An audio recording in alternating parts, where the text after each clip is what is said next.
Fort Benning changed everything for me, though not in the way anyone expects when they sign up to serve their country.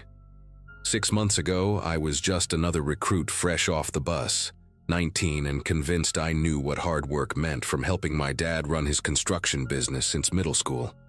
Basic training would break us down and build us back up, they said, make us into soldiers, into something stronger than we were before. What they never mentioned was that sometimes the breaking down goes too far, and sometimes the people doing it aren't following any rule book except their own twisted version. I still wake up some nights, drenched in sweat, remembering the sound of boots on concrete at 2 in the morning, knowing what was coming next. Sergeant First Class Hartley had been at Fort Benning for 12 years when our unit arrived that September. Square jaw, perfect posture, the kind of guy whose uniform looked like it had been painted on, never a thread out of place even after 18-hour training days. Everyone respected him immediately, the way you respect someone who clearly knows their job inside and out, and could probably run the obstacle course backwards with their eyes closed. During regular training hours, he was tough but fair, pushing us hard, but always within the boundaries of what the training manual prescribed. He had this way of making you want to impress him, like getting a nod of approval from him meant you were really becoming a soldier. Other drill sergeants would joke around with him in the mess hall, and you could tell even they looked up to him, especially the younger ones who would ask his advice about handling difficult recruits. It started small, almost unnoticeable if you weren't paying attention. Private Kowalski dropped his rifle during morning drills, fumbled it right in front of the whole platoon, and Hartley's face went dark in a way I'd never seen before. Not the usual controlled anger drills sergeants use to motivate you, but something colder, more personal. That night, around 11 when most of us were already in our bunks, Hartley appeared in the doorway and called out Kowalski's name, told him to get dressed in full gear and report to the back training grounds behind Building 7. Nobody thought much of it at first. Extra PT for screw-ups was normal, expected even. But Kowalski came back 3 hours later, could barely walk, wouldn't look anyone in the eye, just collapsed into his bunk fully clothed and faced the wall. When someone asked him what happened, he just shook his head and said Hartley was helping him become better, that he needed the correction. After that first night, it became a pattern that spread through our barracks like a disease nobody wanted to name. If you messed up during the day, really messed up in a way that caught Hartley's attention, you could expect that late-night visit.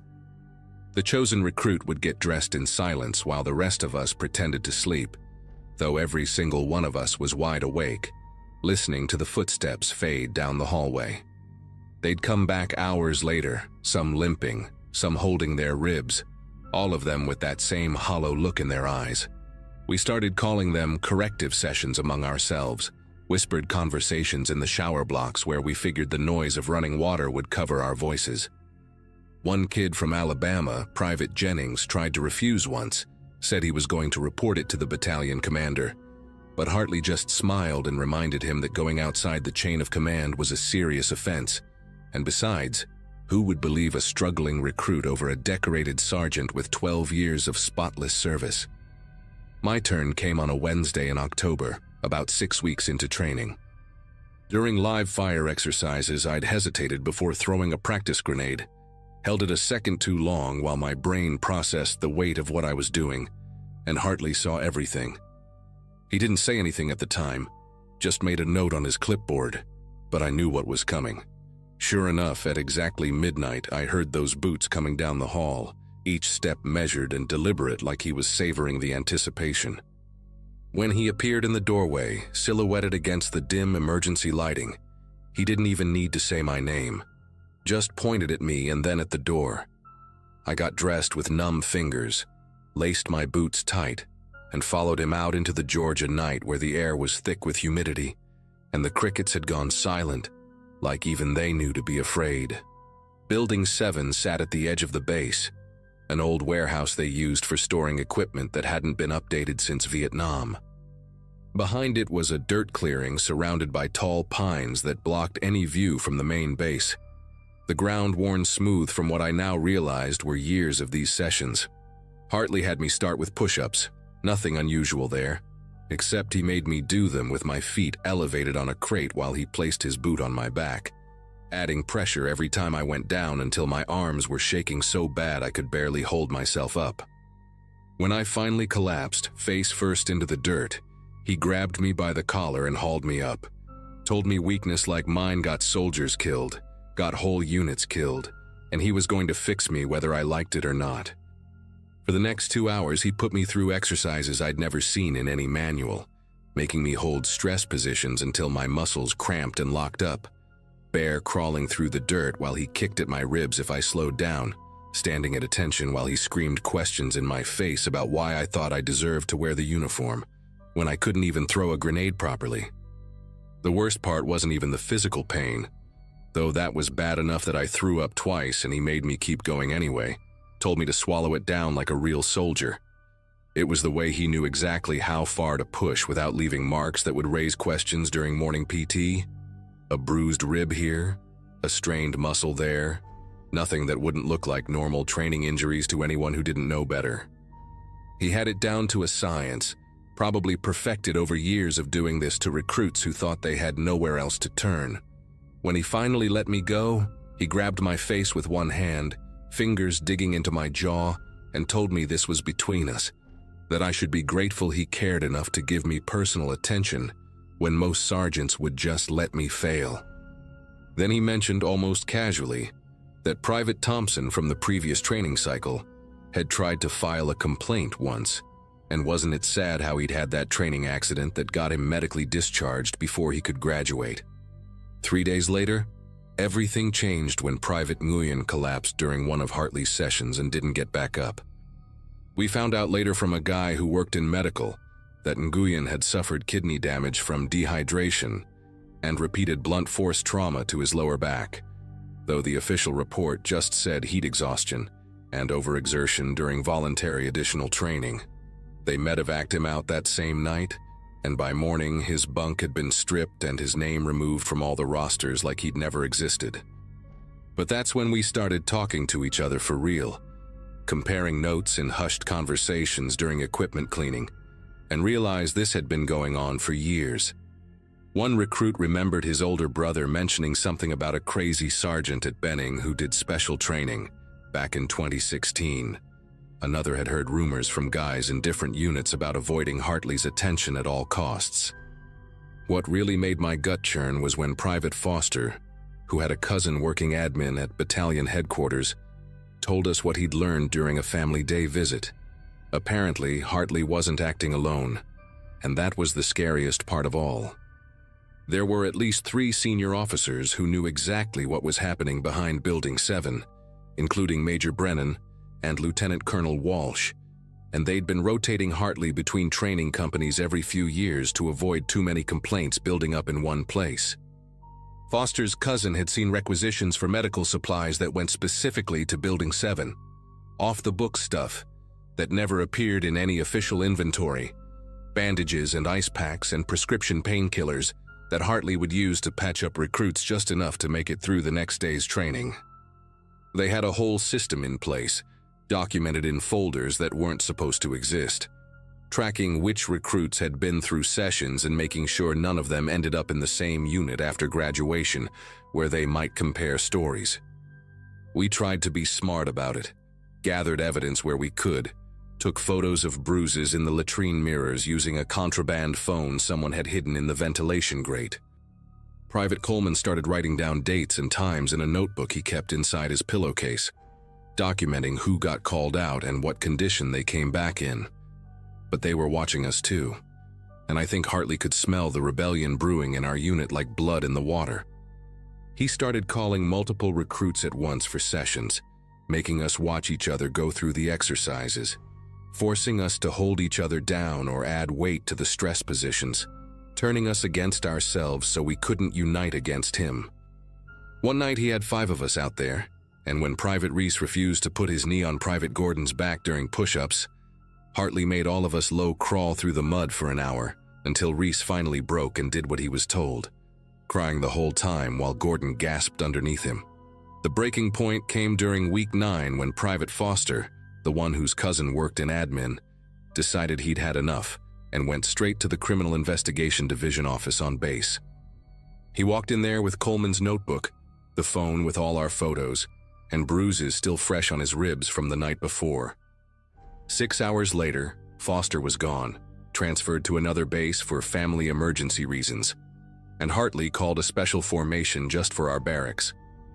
He stood there in front of us, hands clasped behind his back, and talked about how training accidents were such unfortunate things, how sometimes recruits who couldn't handle the pressure made up stories to avoid facing their own failures. He never mentioned Foster by name, but he didn't have to. We all knew what had happened. That night, nobody got called for a session, but nobody slept either.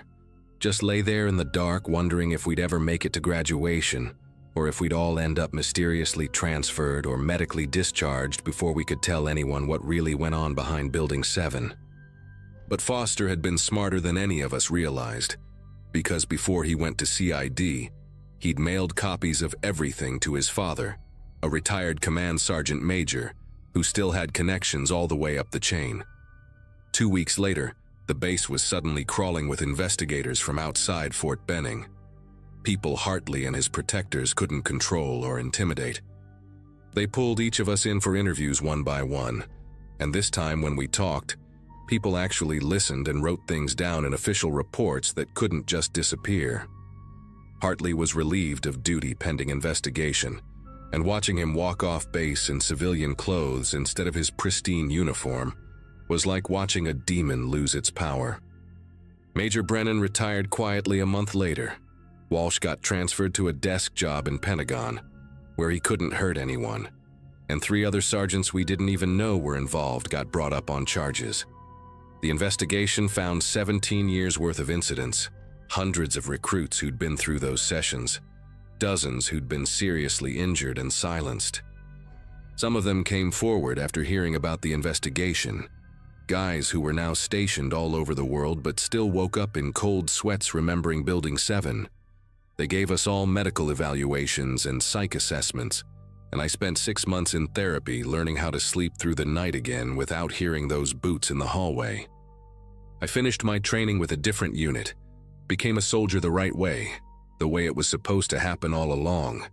But I still can't walk past a building like that warehouse without feeling my chest get tight and my palms start to sweat, wondering who else is out there using their authority to break people down with nobody watching, nobody stopping them until someone finally finds the courage to speak up.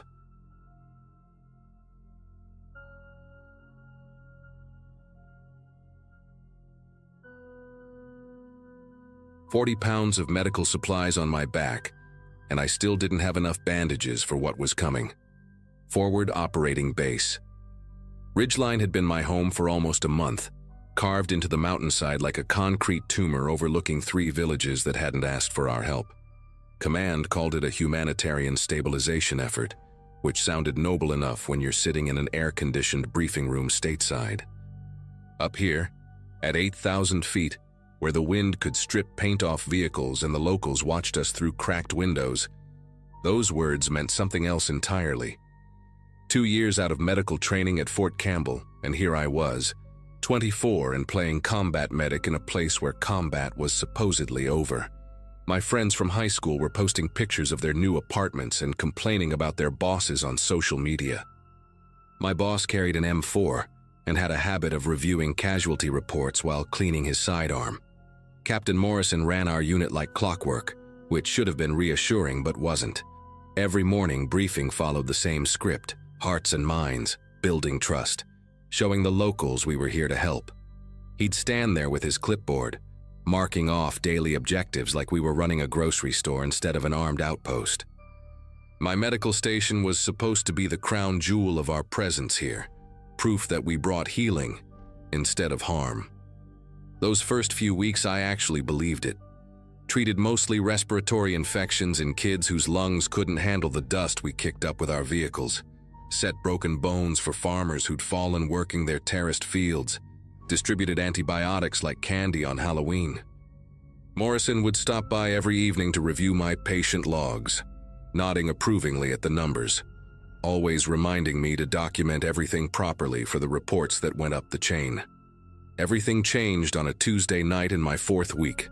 I was organizing supplies, counting gauze packets for the 3rd time, because the numbers never seemed to match our requisitions, when I heard the commotion outside. 2 of our guys, Corporal Vance and Private Holloway, were hauling someone through the gates. At first, I thought it was one of ours, the way they were supporting him between them. But as they got closer to the medical station's lights, I saw it was a local man, maybe 40. His traditional clothes torn and stained with something dark. They dropped him on my examination table without a word, and Vance just said, "Fix him up, Doc," before walking out.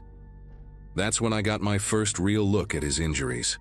Ligature marks around his wrists, deep enough to leave grooves in the skin, bruising across his ribs in a pattern I recognized from textbooks but had never seen in person, the kind you get from systematic beating with something rigid in uniform, like a baton.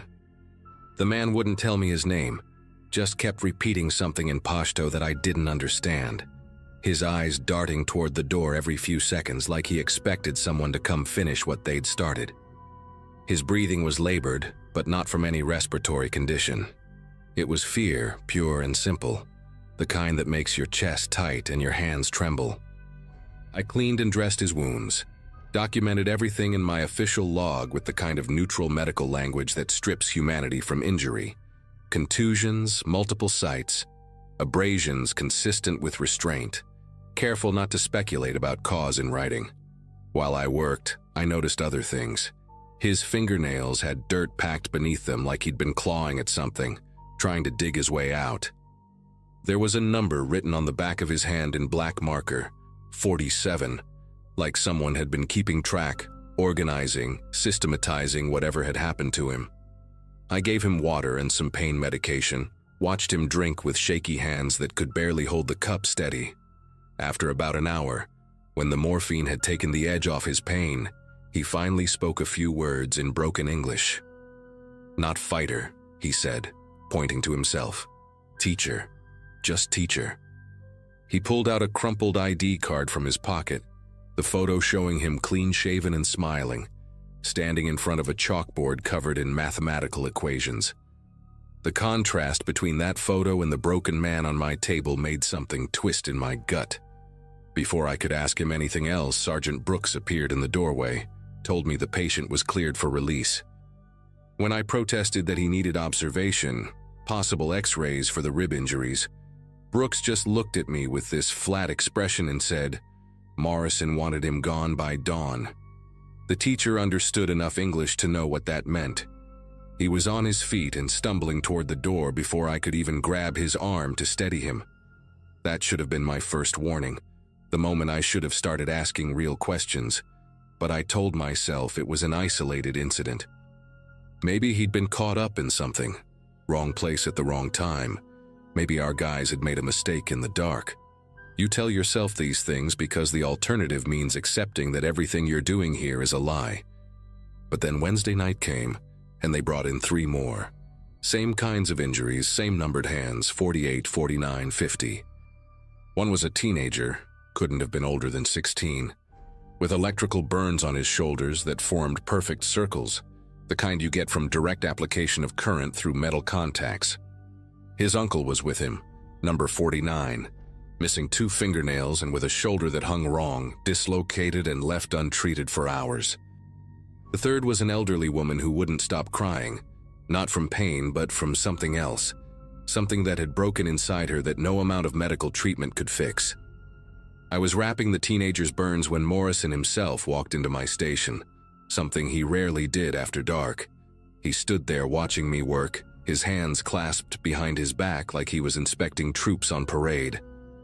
These individuals were detained during routine security operations, he said, using that bureaucratic voice that turned people into paperwork. They've been processed and cleared. Your job is medical treatment, nothing more.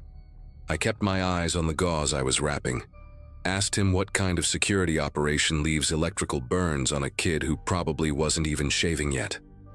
Morrison stepped closer, close enough that I could smell the coffee on his breath, the gun oil on his uniform.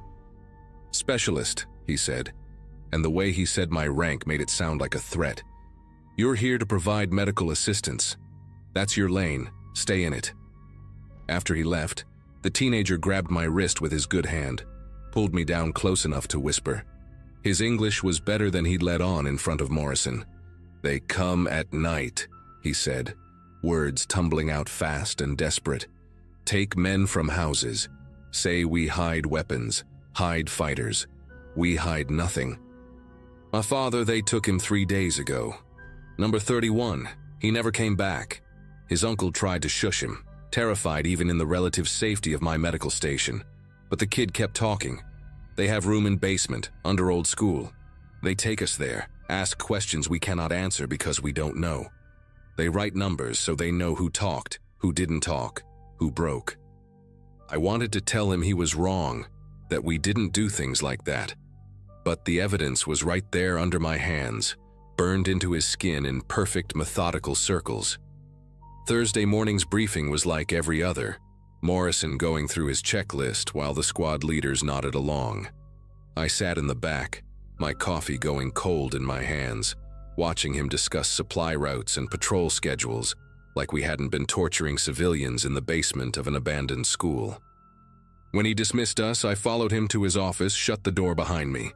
"Sir, about the patients coming in at night," I started, but he cut me off with a raised hand.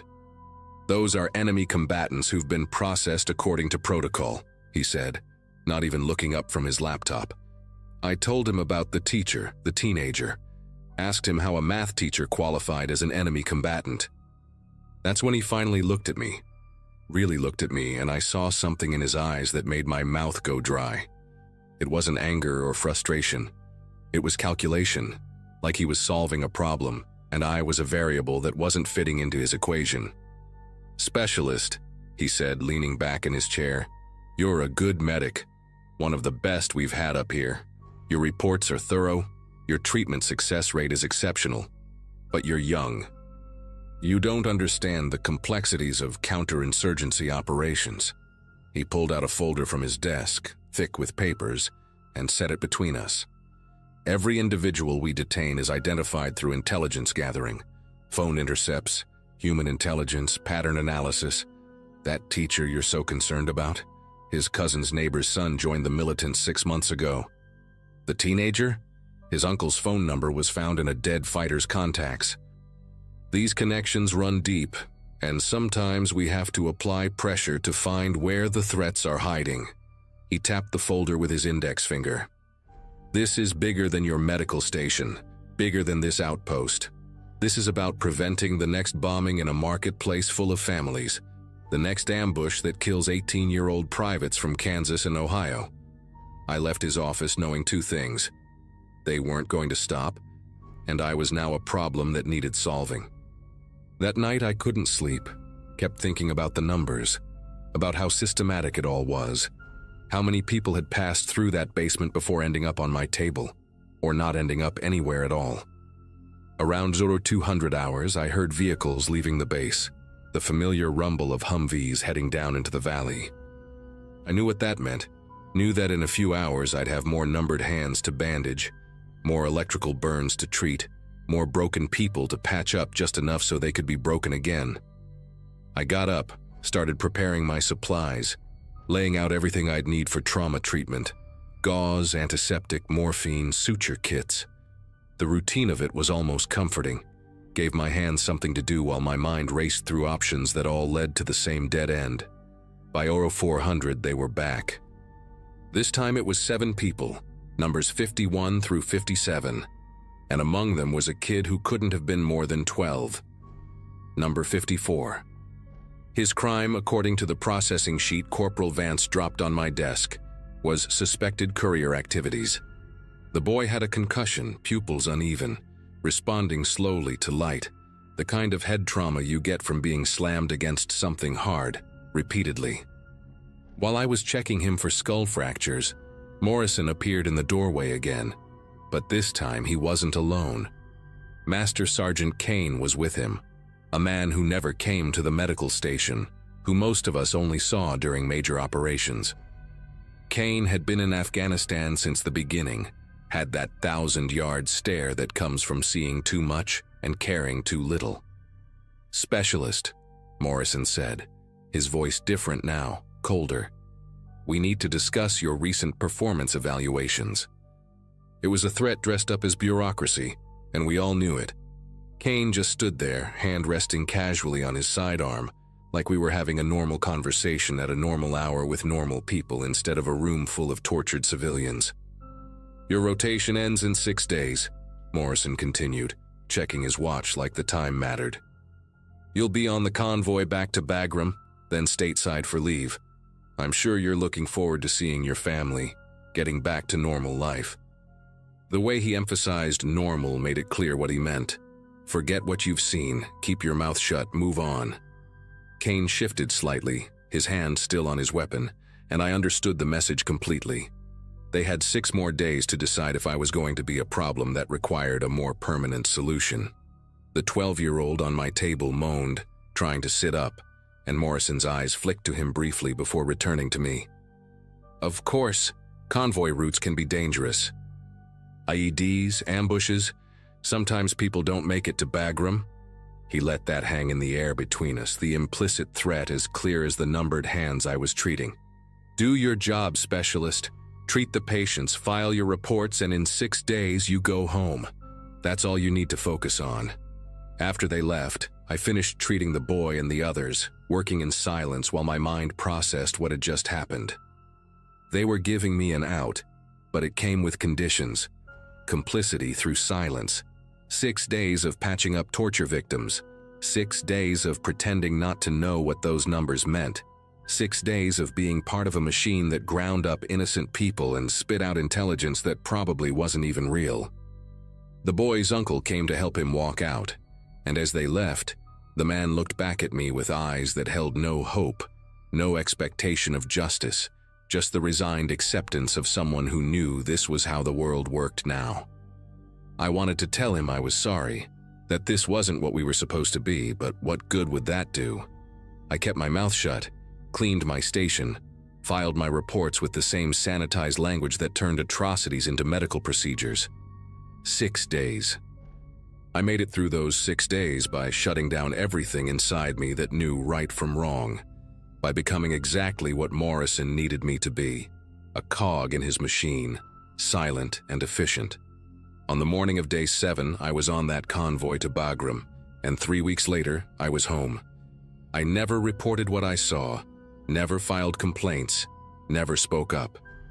The official records show a successful humanitarian mission, hearts and minds won, medical aid delivered to grateful civilians. Sometimes I Google the names of places near that outpost looking for news, for any sign of what happened after I left. But there's nothing. It's like it never happened at all, except for the numbers I still see when I close my eyes. 31, 47, 48, 49, 50, 51 through 57, and all the ones that came after that are probably still coming.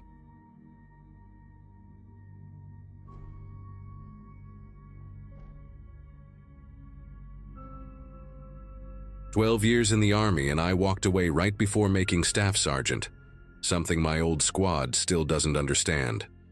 I let them think what they want, because the real reason isn't something I can explain over beers at the VFW. What happened in that village near the Guatemalan border in early 2018 changed everything about how I see the world. I was 30 then, stationed at a small outpost in southern Mexico as part of a joint task force nobody talks about anymore. We were there, unofficially, helping the Mexican army track cartel movements through the jungle highlands. Most days were boring as hell, sitting in humid tents, monitoring radio chatter, eating MREs that tasted like cardboard soaked in regret. The kind of assignment where you count mosquito bites for entertainment and argue about whether the local water would kill you faster than a bullet. Everything changed on a Tuesday morning when Lieutenant Crawford called 6 of us into the command tent. Intel had picked up unusual activity in a village about 8 miles north, a place the locals called Piedra Negra. Satellite footage showed armed men moving through at night, possibly using it as a way station for moving product north.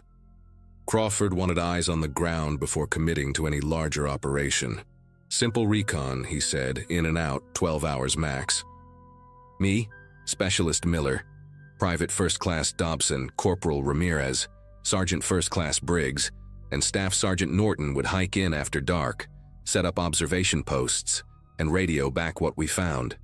I remember joking with Miller about finally getting some action after weeks of swatting mosquitoes. If I could go back and grab myself by the shoulders, tell myself to fake sick, break my own leg, anything to avoid that patrol, I would.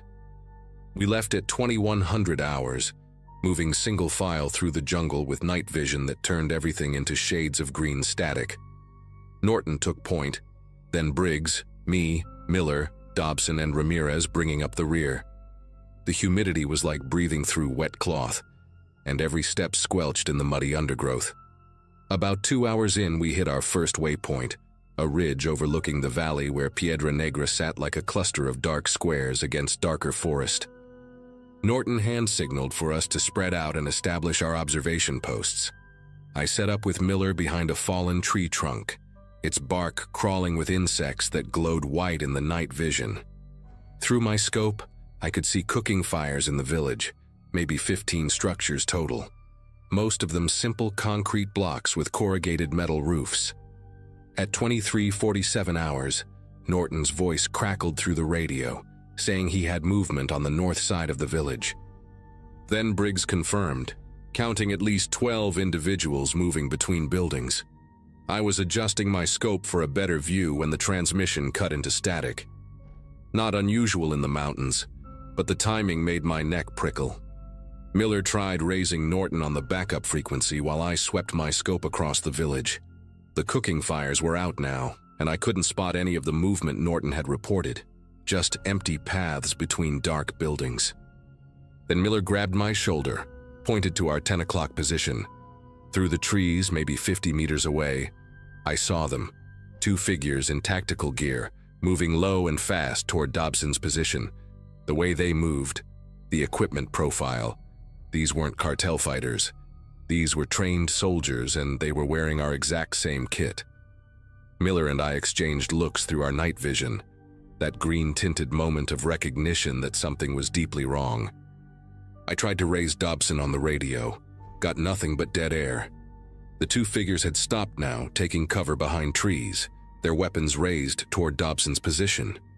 I could see the distinctive outline of M4 carbines, the same weapons we carried.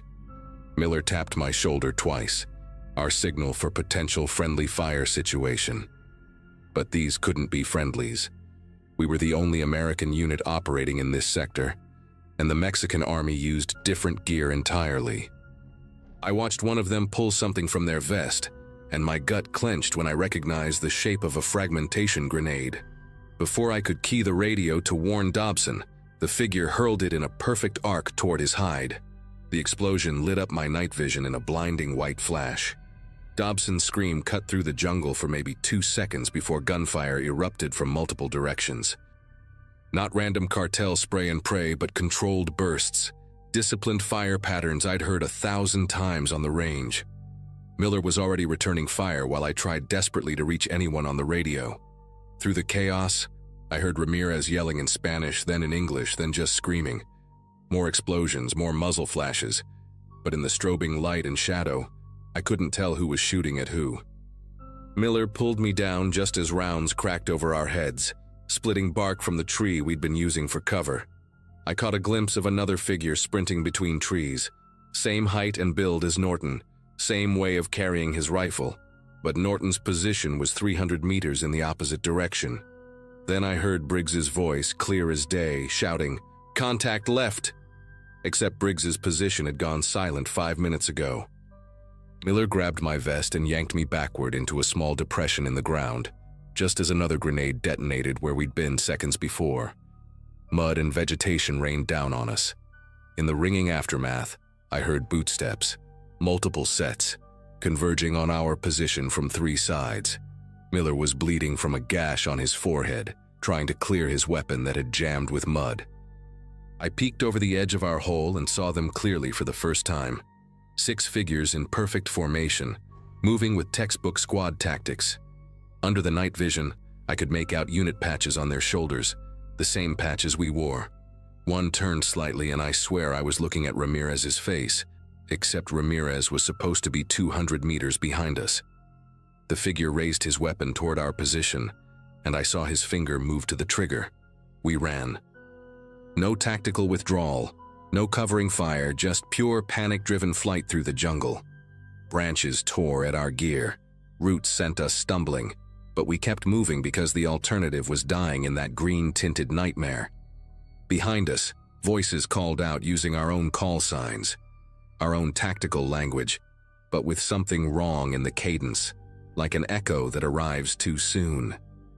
I could hear them pursuing, not crashing through the brush like we were, but moving with impossible coordination through terrain that should have slowed anyone down. Miller went down hard, his ankle catching in a root system. When I turned to help him up, he was staring past me with his mouth open. I followed his gaze and saw Norton standing 20 feet away, rifle at low ready. The problem was, I'd just heard Norton's voice on the radio 30 seconds ago, calling for backup from his original position a half-kilometer north. This, Norton smiled, and there was something in that expression that made my brain refuse to process what I was seeing. Miller scrambled to his feet and we bolted in different directions without a word, some primal instinct telling us that staying together meant both dying. I ran for what felt like hours but was probably 20 minutes, crashing through undergrowth, sliding down ravines, splashing through streams. Every shadow could have been one of them. Every sound might have been boots behind me. My radio kept crackling with fragments of conversation, my team members calling out positions, requesting support, confirming kills, but the voices overlapped wrong, like multiple people speaking with the same voice at the same time. At one point, I heard my own call sign repeated 3 times in my own voice even though I hadn't keyed the mic. I ripped the radio from my vest and threw it into the jungle. Better to be alone and silent than connected to whatever was happening on those frequencies. My compass was spinning wildly, the needle just rotating without stopping, so I navigated by keeping the slope of the mountain to my left, figuring it would lead me back toward our base eventually. Dawn was breaking when I literally stumbled into a Mexican army patrol near a logging road. I must have looked insane, covered in mud, gear torn, eyes wild, babbling in broken Spanish about American soldiers shooting at American soldiers. They zip-tied my hands at first, thought I might be a deserter or worse. It took 3 hours and a call to our liaison officer before they agreed to drive me back to our outpost. During that ride, bouncing in the back of their truck, I kept checking the faces of the Mexican soldiers, making sure they stayed the same people, that their features didn't shift when I looked away. When we reached the base, Lieutenant Crawford was waiting with 2 MPs. His first question wasn't about the mission or the village. He asked, very specifically, if I had seen any other members of my team return. When I said no, his jaw tightened in a way that told me I wasn't the first survivor to make it back. They put me in isolation for 48 hours. Standard procedure, they said, for personnel returning from compromised operations. But through the tent walls I could hear other voices, other survivors being brought in. Miller arrived 12 hours after me, covered in cuts and speaking in whispers. Ramirez showed up the next morning, missing his gear, and unable to stop talking about seeing himself die. Norton came in last, 36 hours after the mission started, perfectly clean, all his equipment intact, claiming he'd been at his observation post the entire time and didn't understand why everyone had broken radio discipline. The investigators who debriefed us compared our stories like they were trying to solve a puzzle with pieces from different boxes. Our GPS trackers showed impossible data, team members in multiple locations simultaneously, paths that looped back on themselves, positions that placed us inside solid rock. The satellite footage from that night was corrupted, showing only static during the crucial hours. Shell casings recovered from the area matched our weapons, but ballistics suggested trajectories that would have required shooters to be in physically impossible positions. What haunts me most isn't the official report that classified the whole thing as a blue-on-blue incident caused by equipment failure and environmental factors. It's not even the medical discharge they gave me after I refused to bunk with other soldiers. insisting on sleeping alone with my back to a wall. What keeps me up at night is Miller's question, asked in a whisper during our last conversation before they separated us for good. How do we know which ones of us made it back? Because here's what nobody wants to acknowledge. We lost 6 men on that patrol, but 7 survivors returned to base. The investigators knew it, Crawford knew it, and we knew it. The math didn't work, but everyone was too afraid to say it out loud. They transferred us all to different units within a week, scattered us across different bases, different countries even. I never saw any of them again, and maybe that's for the best. Sometimes I catch myself in the mirror and wonder if I'm the one who didn't belong, if somewhere out there the real me is still running through that jungle. The Army gave me an honorable discharge and a monthly check to never talk about Piedra Negra, but silence doesn't stop the dreams where I'm shooting at myself in the dark.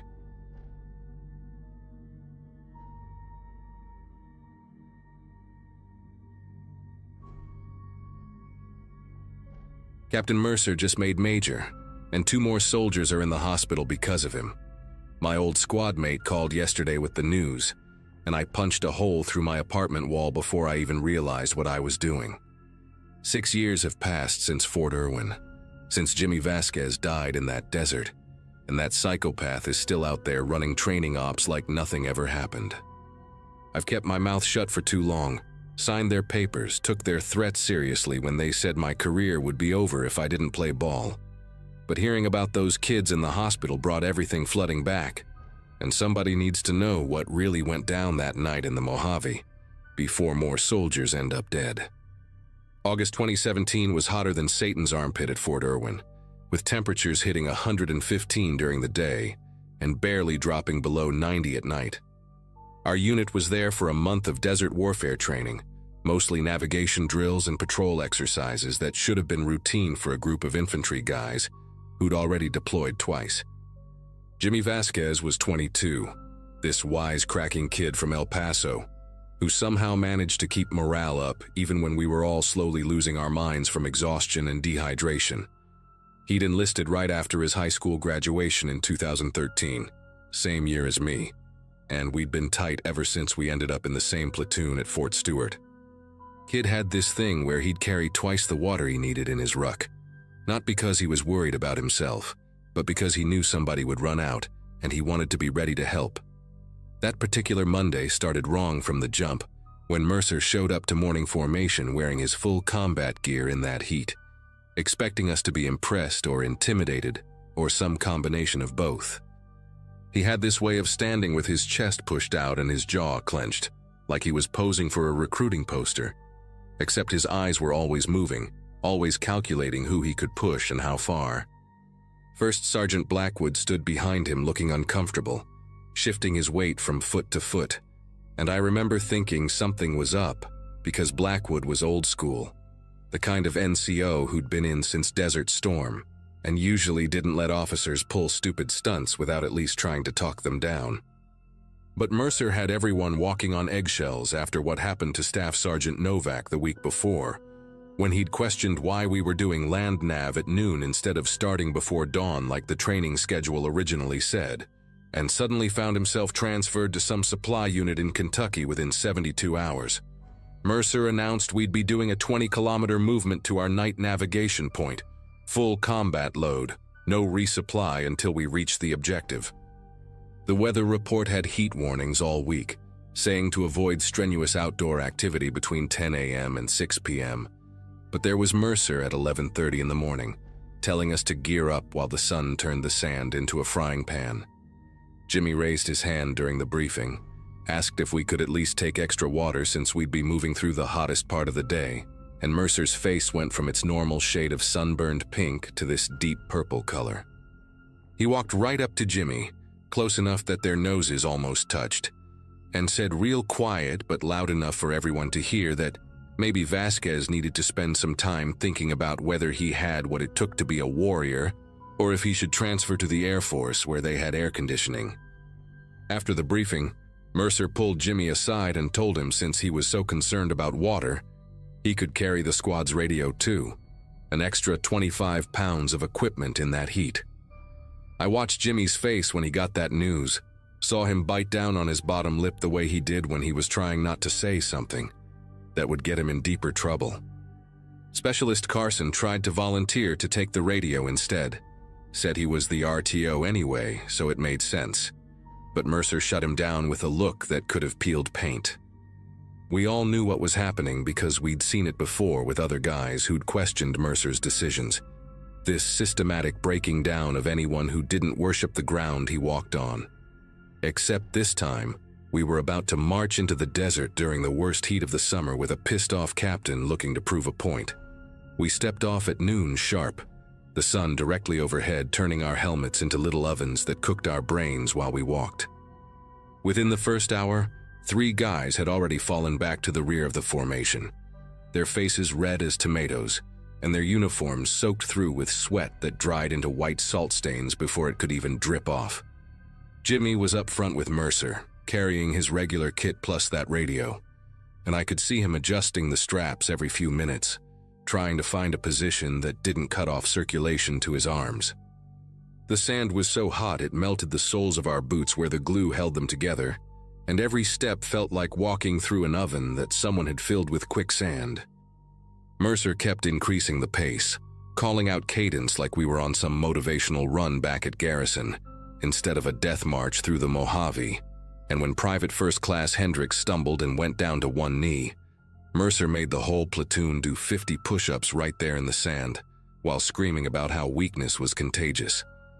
By hour 3, Jimmy had stopped talking completely, which should have been everyone's first warning sign because that kid never shut up. Always had some joke or story to keep spirits up even in the worst conditions.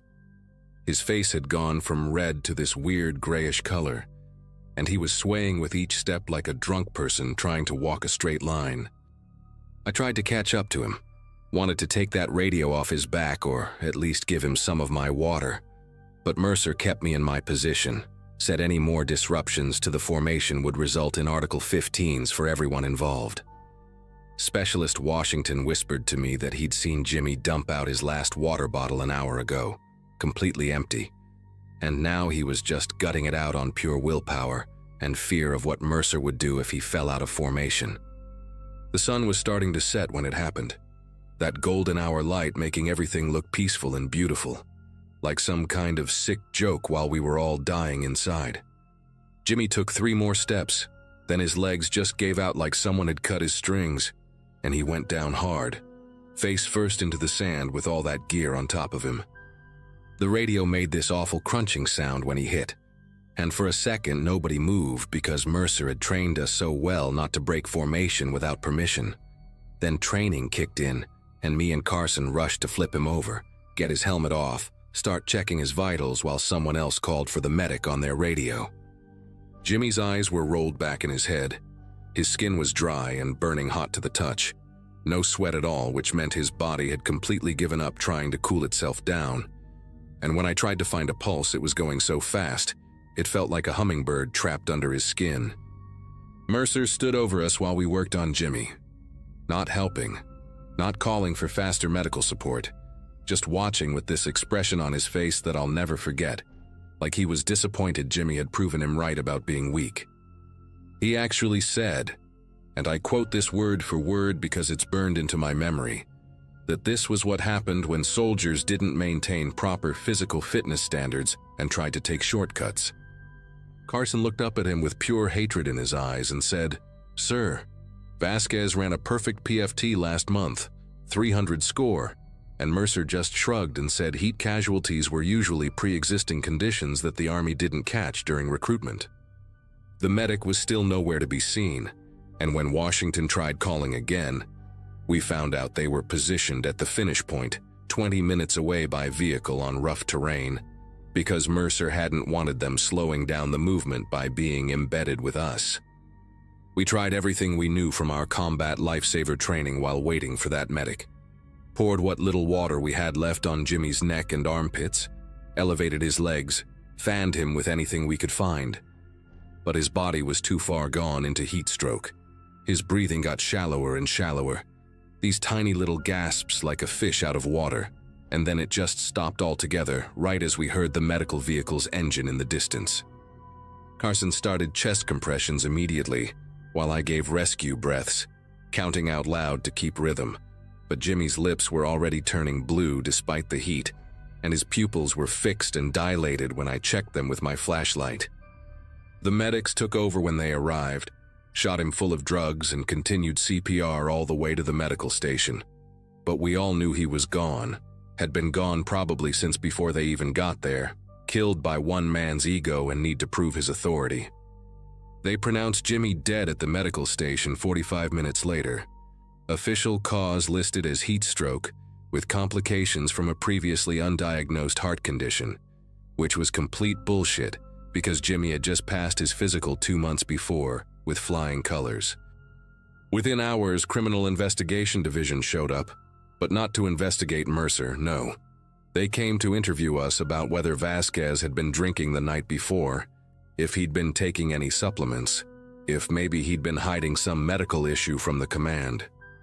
Mercer had already gotten his story straight with the battalion commander, painted this picture of a young soldier who'd pushed himself beyond his limits despite repeated warnings to hydrate and rest, completely reversing what actually happened. When me and Carson tried to tell them about the punishment with the extra gear, about Mercer refusing to let anyone help Jimmy when he was struggling, about the medics being deliberately positioned too far away, we got pulled aside by First Sergeant Blackwood, who told us in very clear terms that our version of events didn't match the official report, and maybe we were suffering from heat exhaustion ourselves, confused about what we remembered. They shipped Jimmy's body home to El Paso in a flag-draped coffin, told his mother her son was a hero who died serving his country, never mentioned that his death was completely preventable, that he'd been targeted and punished for having the audacity to ask for extra water in 115-degree heat. Most of us from the platoon pooled money to send flowers to the funeral, but we weren't allowed to attend because we were still in training, still under Mercer's command for another 2 weeks of hell, where he made sure to remind us daily that weak soldiers got themselves killed. 3 guys went AWOL after that, just disappeared into the desert one night rather than spend another day under that monster's command, and honestly, I understood why. The rest of us kept our heads down, graduated the training, and scattered to different units as fast as we could, but not before Mercer made sure our evaluation reports mentioned we had difficulty performing under stress and questioned leadership decisions, career-killing bullets that followed most of us for years. I got out in 2022 after my second contract ended. Couldn't stomach the idea of staying in an organization that protected people like Mercer, while good kids like Jimmy got buried with lies. Carson left a year before me, works construction now in Colorado. Still has nightmares about that day according to his wife who reached out to me on Facebook last Christmas. Washington stayed in, but transferred to the National Guard. Said he couldn't do active duty anymore after what happened. We tried one more time to get someone to listen in 2019 when a senator's office was investigating training deaths. Sent them everything we had, including photos we'd taken that day showing the conditions, the timeline, even a recording Washington had made on his phone of Mercer, berating Jimmy during the march. But nothing came of it because Mercer had connections, golf buddies with stars on their shoulders, who made sure his record stayed clean. Now he's Major Mercer, probably on track to make Lieutenant Colonel within a few years, still running soldiers into the ground in Nevada, and all I can do is post this story on every military forum I can find, hoping maybe someone with more power than me will finally do something. Jimmy's mom still texts me on his birthday every year, tells me about his sisters who all graduated college now, how proud he would have been of them. And every time I have to swallow the guilt of not doing more, not pushing harder, not finding some way to get justice for her son. But maybe if enough people read this, if enough people know what really happened to Private First Class James Vasquez on August 14, 2017, maybe the next kid who questions an illegal order in dangerous conditions won't end up in a box, and maybe someday Mercer will finally face consequences for what he did, though I'm not holding my breath because the system protects its own, always has, always will.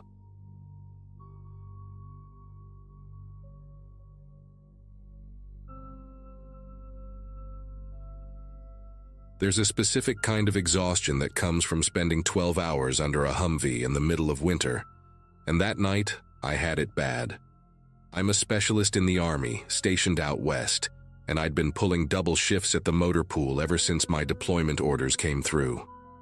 My 26th birthday had passed 3 weeks earlier, celebrated with a gas station sandwich between vehicle inspections, and I was still grinding through the pre-deployment checklist that seemed to grow longer every day. That particular Friday in March 2023, I didn't leave post until 11:15, my hands raw from handling frozen metal all day, and my back screaming from being twisted into positions the human spine was never meant to hold. The drive home took me along Route 115, this desolate stretch of 2-lane highway that cuts through about 40 miles of absolutely nothing. Most nights I'd have music going or a podcast to keep my brain engaged, but my phone had died around hour 10 of my shift, and I'd left my car charger in my other vehicle. So it was just me in the road, with maybe 3 or 4 cars passing the entire trip. The highway dips and curves through these rolling plains where you can go 10 miles without seeing a single light. And about 20 miles from post, right where the terrain drops into this wide valley, the fatigue hit me like a brick. My eyelids felt like they had weights attached, and I caught myself drifting across the center line twice in 5 minutes. When I spotted the gravel turnout ahead, just this little semicircle of packed dirt off the shoulder, I knew I needed to stop before I wrapped my car around a guardrail. I pulled in and killed the engine, letting my head fall back against the seat. The silence was immediate and total, the kind you only get in the middle of nowhere with no wind and no traffic. I set a timer on my watch for 15 minutes, figuring that would be enough to reset my brain without falling into actual sleep. My water bottle was in the back seat, still half full from that morning, and the first sip of it was warm and plastic tasting, but I didn't care. I rolled down the window a crack to let some cold air in, and that's when I realized how completely alone I was out there. No houses, no lights, nothing but darkness stretching in every direction. It should have been peaceful, but something about the emptiness made my skin prickle. I told myself it was just the fatigue making me jumpy. I'd been sitting there maybe 5 minutes, eyes closed but not quite sleeping, when I heard the crunch of tires on gravel. My eyes snapped open and I glanced in my rearview mirror, expecting to see another car pulling in to do the same thing I was doing. But what I saw made my gut tighten. A dark sedan, maybe a Chevy or Ford, had parked about 30 feet behind me at an angle, nose pointed toward the highway like it was ready to leave quickly. The headlights were off, completely off. And whoever was inside wasn't getting out or doing anything, just sitting there in the darkness. I sat up straighter, suddenly very awake, and watched the mirror. The car didn't move. Nobody emerged. It just sat there, this black shape barely visible against the night sky, and every instinct I had started screaming that this wasn't right. I reached for my phone before remembering it was dead, which sent a fresh wave of anxiety through my chest. My keys were still in the ignition, and I slowly wrapped my fingers around them without making any sudden movements. Maybe I was being paranoid. Maybe it was just someone else who needed a break.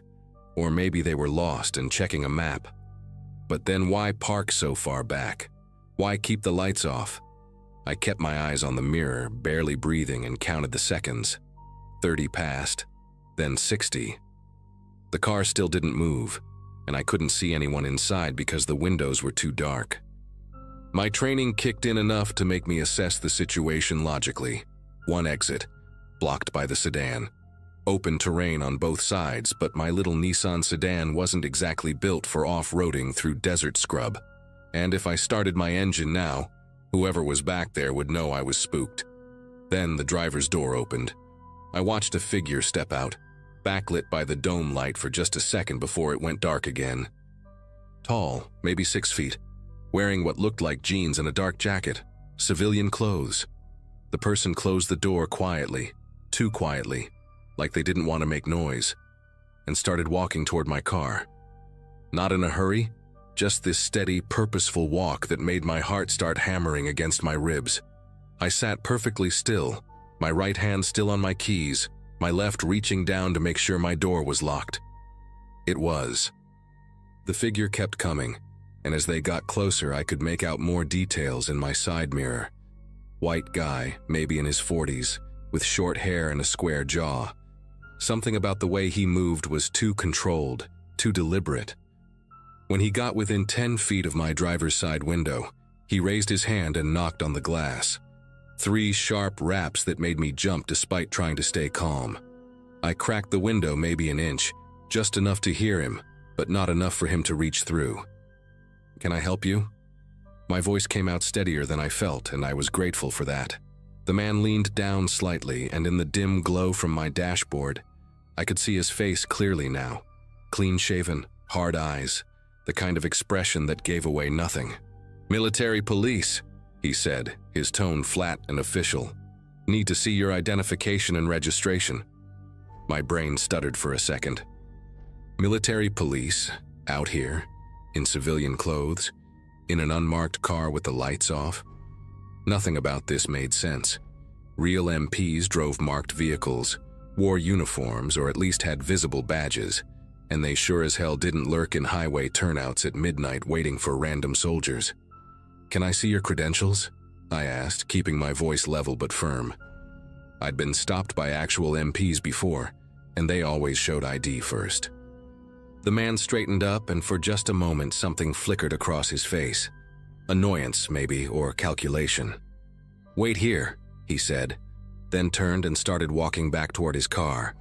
But he didn't walk like someone going to get identification. He walked like someone who'd just had their bluff called. My pulse was racing now, and I watched him in the mirror as he got about halfway back to the sedan.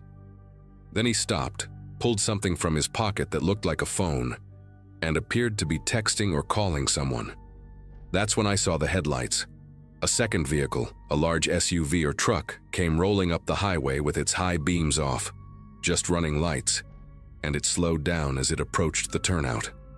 My entire body went cold. This wasn't random. This was coordinated. The SUV pulled in behind the sedan, completely blocking the only exit back onto the highway, and I knew with absolute certainty that I was in serious danger. I didn't wait to see who got out of the second vehicle. My hand twisted the key and the engine roared to life, way too loud in the silent night.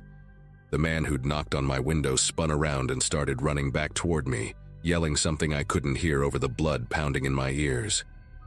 I yanked the wheel hard to the right toward the open desert and stomped on the gas. My car lurched forward, tires spinning in the gravel before catching, and I went straight off the edge of the turnout into the scrub brush. The suspension screamed as I hit the uneven ground, sagebrush scraping the undercarriage with sounds like nails on metal. My headlights bounced wildly, illuminating nothing but dirt and rocks and scattered vegetation. Behind me, I could see lights now. Both vehicles had their high beams on, and at least one of them was trying to follow me into the brush. But my car was smaller, lighter, and I was running on pure adrenaline and terror. I kept the gas pedal floored, steering around the bigger rocks and praying I didn't hit a drainage ditch or blow a tire. The terrain sloped upward slightly, and my little sedan struggled, engine whining, but I kept pushing it. After what felt like forever but was probably only 30 seconds, I saw the highway again, the northbound lane about 50 yards ahead. I aimed for it, crashed through a final stretch of low brush, and my tires hit pavement with a screech that probably took years off the rubber. I didn't slow down. I merged onto the highway going 60 and kept accelerating, checking my rear view obsessively. The lights behind me had stopped at the edge of the brush. They weren't following onto the road. I drove for another 10 miles before my hands started shaking so badly I had to pull into a gas station just to breathe. The attendant inside looked at me like I'd seen a ghost, which I guess wasn't far from the truth. I borrowed his phone and called the local police, told them everything while sitting under the fluorescent lights with a bottle of water I couldn't even open because my hands wouldn't work right. The dispatcher took my information, told me a unit would meet me there and asked if I needed medical attention. I said no, but honestly, I wasn't sure. 2 sheriff's deputies showed up 20 minutes later and I walked them through the whole thing again. They took notes, asked good questions, seemed to take it seriously. One of them mentioned they'd had reports of suspicious activity along that stretch of highway, people getting followed or hassled, but nothing quite like what I described. They offered to escort me home, which I accepted without hesitation. I filed a formal report the next morning at the station, gave them every detail I could remember about the sedan and the SUV, though I hadn't caught any plate numbers in the chaos. What happened next is the part that still keeps me up sometimes. 2 days later, a detective called me. They'd found a burned-out vehicle at that exact turnout, completely torched, nothing left but a blackened frame and melted metal. The fire department had responded to it Sunday morning after a trucker reported smoke. When investigators sifted through the wreckage, they found military gear in the trunk, stuff that had survived the fire enough to be identifiable. Tactical vests, what looked like parts of uniforms, equipment that absolutely should not have been in some random civilian's car. The detective said they were treating it as connected to my incident, possibly part of a theft ring targeting military personnel or installations. He told me I'd made the right call running, that these people were clearly professionals who knew what they were doing. They never caught whoever was driving those vehicles, and I never found out if that gear was stolen from Post or from someone like me. The case went cold after a few months. I take a different route home now, even though it adds 15 minutes to the drive. I never stop on highways anymore, no matter how tired I get, and I keep my phone charged religiously. Sometimes I think about how close I came to rolling down that window further, or waiting longer before running, or any number of small decisions that could have changed everything. The detective told me that whoever they were, they'd clearly done this before, that the coordinated approach and the fake MP angle suggested experience. What bothers me most isn't even the danger I was in, though that's bad enough. It's knowing they're still out there somewhere, maybe still working that same stretch of road, maybe targeting other soldiers who are too tired or trusting to question things. I reported every detail I could remember to both the local police and my chain of command, even sat down with CID investigators who wanted to know if I'd noticed anything suspicious on post in the weeks before. They seemed to think these people had inside knowledge, knew schedules or patterns. I deployed 4 months after all this happened, and honestly, being overseas felt safer than driving that highway. When I got back stateside last year, the first thing I did was check if there'd been any updates on the case. There hadn't been. No arrests, no new leads, just my statement and that burned car sitting in an evidence lot somewhere. I still wonder sometimes what would have happened if I'd been too exhausted to question that fake badge, or if my car hadn't made it through that terrain. Some nights I wake up hearing those 3 sharp knocks on glass, and I have to remind myself I made it out. Not everyone might have been that lucky.